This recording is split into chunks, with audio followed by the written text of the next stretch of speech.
안녕하세요. 사연을 부탁해입니다. 오늘의 사연을 소개하겠습니다. 몇 년 전 우리 부부에게 둘째가 태어났습니다. 첫째인 아들을 낳고 딱 2년 만에 그렇게 바라던 딸이 태어난 것입니다. 우리 부부는 둘째가 딸인 것이 그렇게 고마울 수가 없었어요.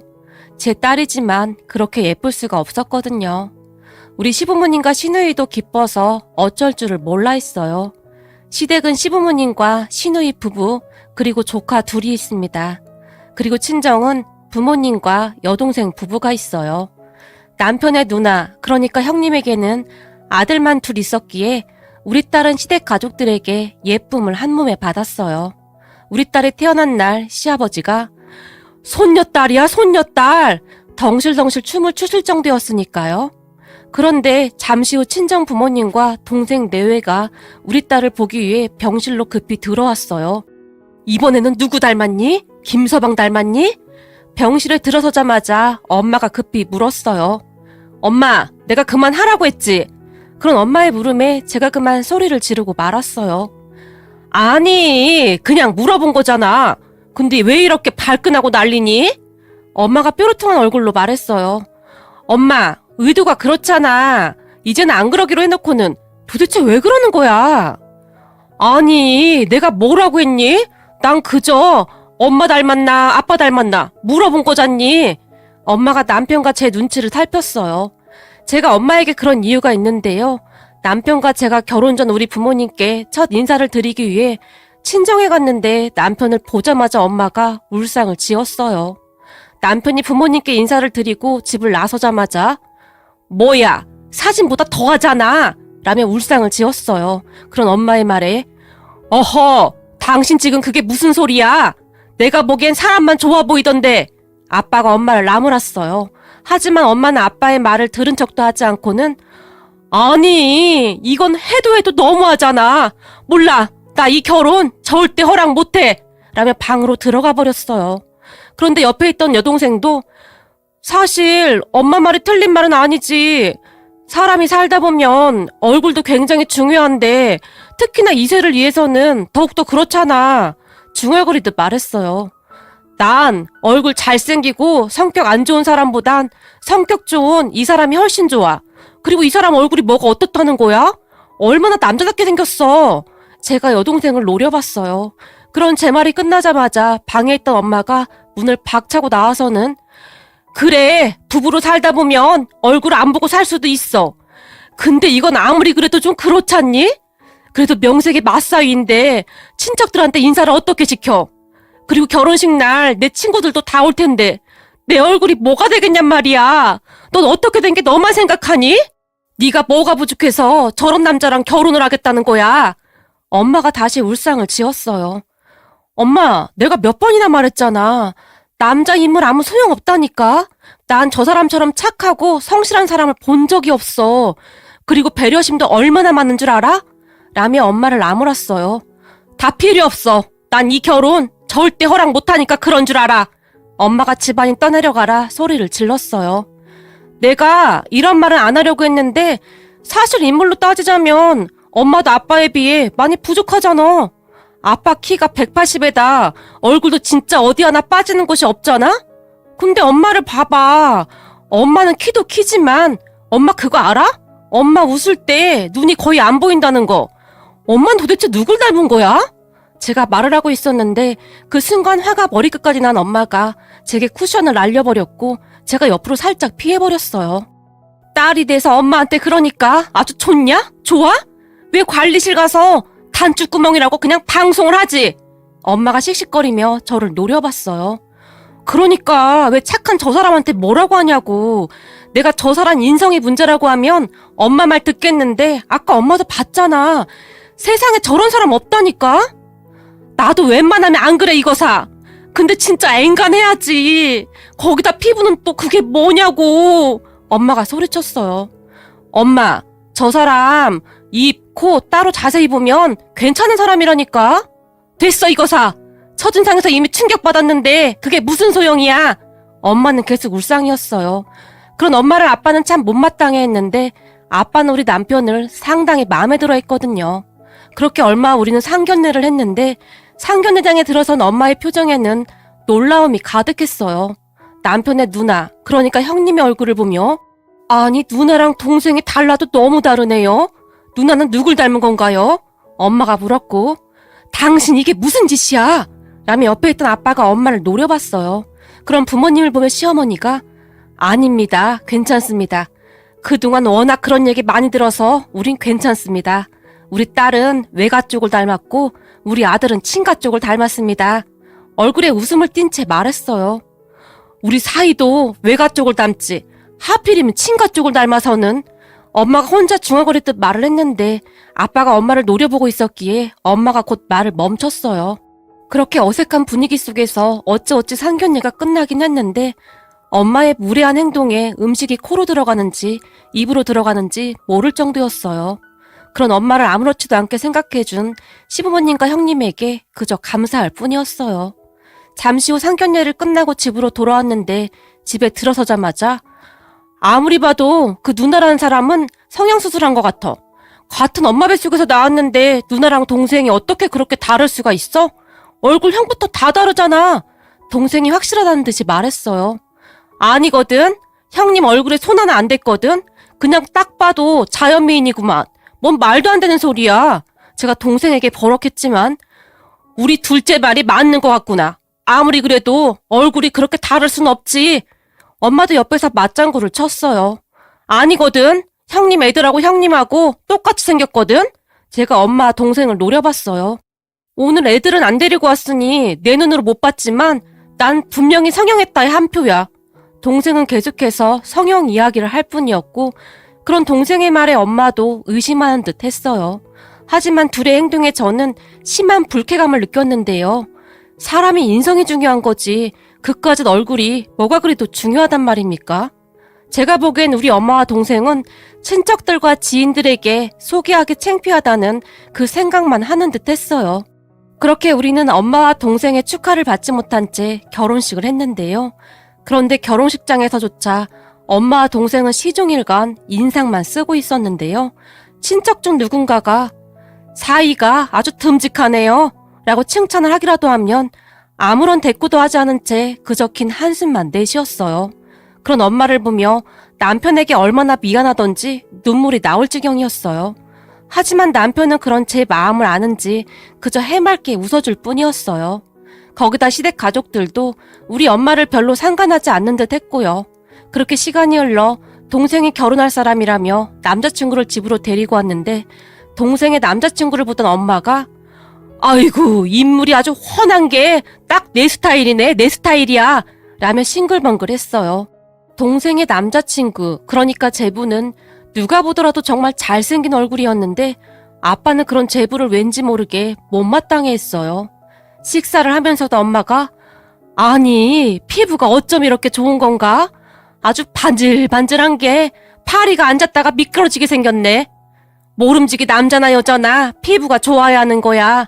그리고 피부도 부지런한 사람들이나 관리하는 거지. 게으른 사람들은 피부 관리 이런 거 엄두도 못 낸다니까. 라며 엄마가 우리 남편을 곁눈질로 살짝 바라봤어요. 그런데 그 순간 아빠가 남자는 뭐니 해도 남자다운 게 제일 좋은 거지. 우리 마사이처럼 듬직한 게 좋은 거야. 라고 말을 하고는 제부를 보더니 근데 자네 혹시 얼굴에 여자들이 바르는 그런 화장품 바른 건가? 아까부터 아무리 봐도 그런 것 같던데. 입술도 그런 것 같고. 아빠가 물었어요. 네 맞습니다. 요즘은 다들 조금씩 합니다. 그것도 다 자기 관리거든요. 그래야 경쟁에서도 살아남을 수 있거든요. 사실 회사에서도 얼굴 잘생긴 사람들을 더 선호하고요. 제부가 아주 자랑스럽게 말했지만 아빠는 못마땅한 표정이었어요. 그리고 저도 그런 제부가 썩 마음에 들진 않았는데 어딘지 모르게 음침한 기분이 느껴지기도 했거든요. 다만 엄마만이 그렇고 말고 요즘은 남자들도 관리해야 하거든. TV 나오는 연예인들만 봐도 요즘 화장 안 하는 사람이 어딨어. 다 화장하고 다니지. 아주 잘하고 있는 거야. 난 누가 뭐래도 꽃미남 우리 둘째 사이가 제일로 좋다. 라며 싱글벙글 할 뿐이었어요. 얼마 뒤 동생 부부는 결혼을 했는데 결혼식 때에도 제부는 정말 화려했어요. 신부인 동생보다 제부가 더 돋보일 정도였으니까요. 그런 제부를 아빠는 기가 막히다는 표정으로 바라봤어요. 그 와중에 우리 엄마는 친척들에게 우리 둘째 사이가 연예인보다 더 잘생겼죠? 내가 한이 풀렸다니까요. 라는 말을 하며 이리저리 자랑하러 다니기 바빴어요. 엄마는 제부가 정말 마음에 드는 듯 제부만 보면 항상 싱글벙글이었어요. 그렇게 우리 가족은 큰 문제 없이 하루하루 각자 바쁜 나날을 보내고 있었는데요. 그러던 친정에 큰일이 생겼어요. 엄마 건강에 문제가 생겼는데 아빠 말로는 어느 날부터 엄마가 화장실도 자주 왔다 갔다 하고 아침에 일어나면 얼굴과 몸이 많이 부어있는 것 같다고 했어요. 거기다 속도 메스껍다는 말을 자주 했다는데 아무래도 이상해서 병원에 가봤더니 의사가 큰 병원에 가보라고 했답니다. 그렇게 찾아간 큰 병원에서는 엄마의 신장에 이상이 있는 것 같다며 정밀 검사를 했다는데 정말이지 청천벽력 같은 일이 일어났어요.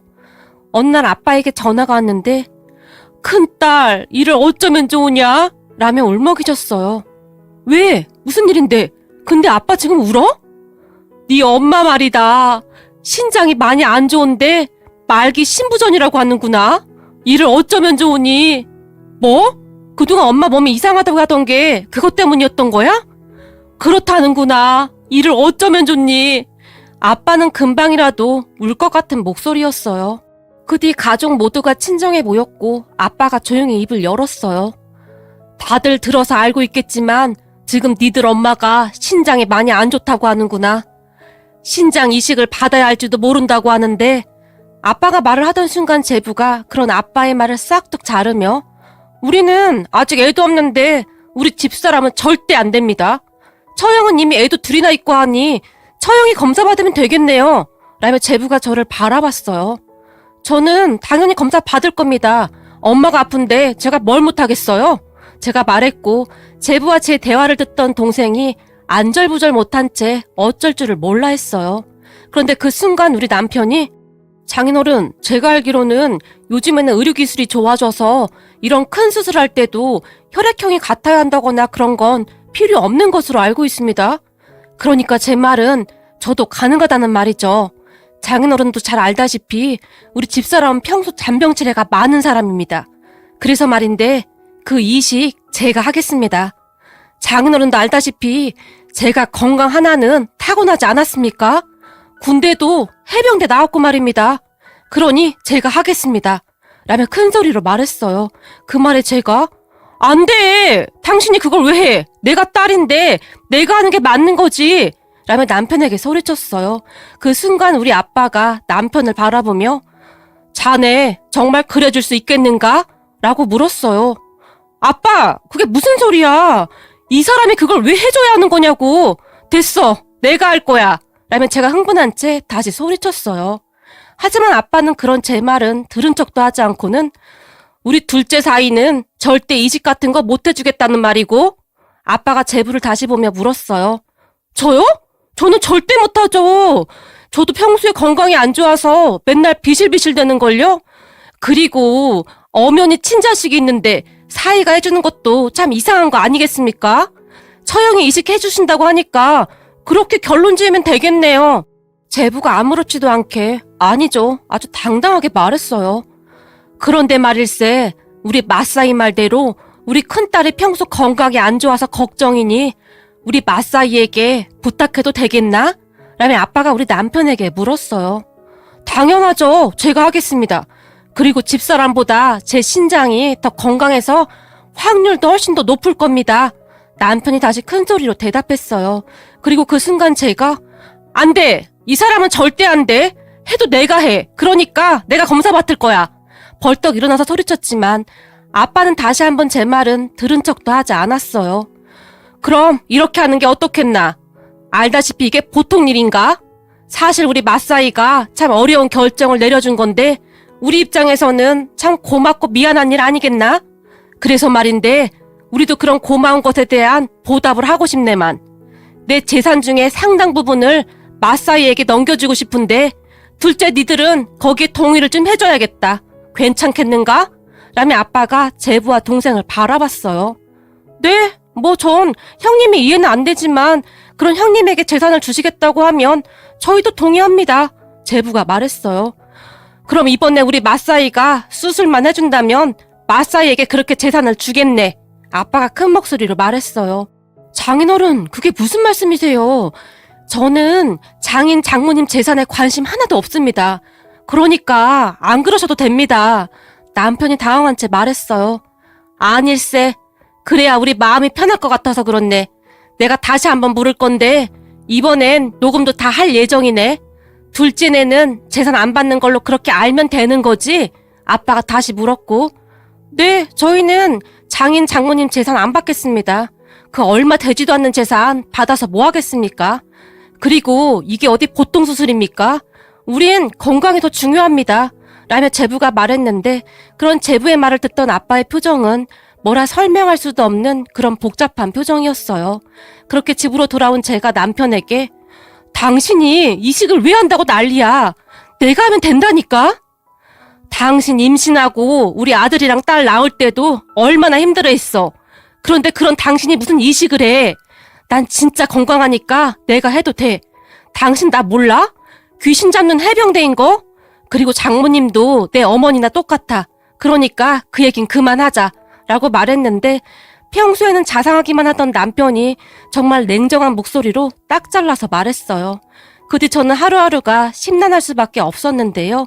그러던 어느 날 아빠에게 전화가 걸려왔어요. 우리 큰딸이 사람 보는 눈 하나는 기가 막히구나. 아빠가 뜬금없이 말했어요. 조금 전에 바깥 사돈한테 전화가 왔는데 이런 말을 하더구나. 사돈, 어제 우리 아들이 찾아와서 안사돈한테 신장이식을 해주겠다고 하더라고요. 물론 부모 마음 다 같다고 우리 부부도 걱정이 되긴 하지만 우선 안사돈부터 살리고 봐야 하지 않겠습니까? 우리 아들한테 잘했다고 했습니다. 수술할 때 저희도 찾아뵐게요. 제가 이렇게 전화드린 이유는 우리 아들에게 이식받을 생각에 안사돈이 그렇게 눈물만 흘린다고 하셔서 연락드렸습니다. 우선 맘 편히 수술 잘 받으시라고요. 라는 말을 하더구나. 세상에 이런 분들이 어디 있겠니? 그래서 말인데 니들 오늘 저녁 집으로 넘어오거라. 라는 말을 했어요. 그런 아빠의 말에 친정에 갔는데 동생 부부도 와 있었어요. 우리 모두를 앉혀놓고 아빠가 말씀하시기를 이 상가 우리 마사이한테 넘길 생각이다. 라는 말을 했어요. 장인어른, 안 그러셔도 됩니다. 아닐세. 그래야 내 마음이 편할 것 같아서 그렇네. 아빠가 남편의 손을 꼭 붙잡으며 말했어요. 지금쯤 상가 가격이 많이 올랐을 걸세. 그리고 우리가 잘못되면 이 아파트도 마사이에게 다 줄 생각이네. 아니면 지금이라도 자네가 수술 받고 내 재산 받던지. 아빠가 제부를 바라봤어요. 네? 아닙니다, 아닙니다. 당연히 형님한테 주셔야죠. 순간 제부가 손사래까지 치면서 머리를 가로저었어요. 그 뒤 아빠는 굉장히 빠르게 우리 남편에게 상가를 넘겼어요. 그런데 얼마 뒤 우리는 충격적인 사실을 알게 되었습니다. 사실 엄마에게 신장을 이식해줄 사람이 이미 정해져 있었다는데 그게 바로 우리 아빠였어요. 그러니까 아빠가 수술실로 들어갈 예정이었고 그때 그러한 말을 하기 위해 우리 모두를 불렀는데 제부가 수술을 못한다며 펄쩍펄쩍 뛰는 모습을 보며 이해가 되면서도 왠지 모르게 서운하더래요. 이게 그렇잖아요. 아다르고 어다르다고 제부의 말에 기분이 많이 상하셨던 것 같아요. 그런데 그 와중에 우리 남편은 본인이 수술을 하겠다고 그러고 있었고요. 그래서 아빠가 수술 전에 재산을 조금씩 정리하신 것 같았는데 혹여나 수술이 잘못돼서 아빠가 깨어나지 못하신다면 믿을 사람이 우리 남편밖에 없다는 생각을 했던 것 같아요. 사이도 자식인데 우리가 감히 어떻게 자네한테 이 위험한 수술을 시키겠는가. 나 아직 건강하니 걱정 말게나. 물론 의학이 발달했지만 세상 일 아무도 모르는 거 아니겠는가? 혹시나 내가 잘못되면 자네가 잘 좀 보살펴 주게나. 수술실에 들어가기 전 아빠가 남편의 손을 꼭 잡았고 그런 아빠의 손을 잡고 있던 남편이 장인어른! 이라며 소리내어 눈물을 뚝뚝 흘렸어요. 그 뒤 다행히 수술은 잘 되었고 엄마 아빠는 많이 좋아지셨어요. 그러던 어느 날 병문안을 온 제부가 장인어른, 저 서운합니다. 어차피 처음부터 수술을 장인어른이 하실 거였으면서 상관을 왜 형님한테 넘기신 겁니까?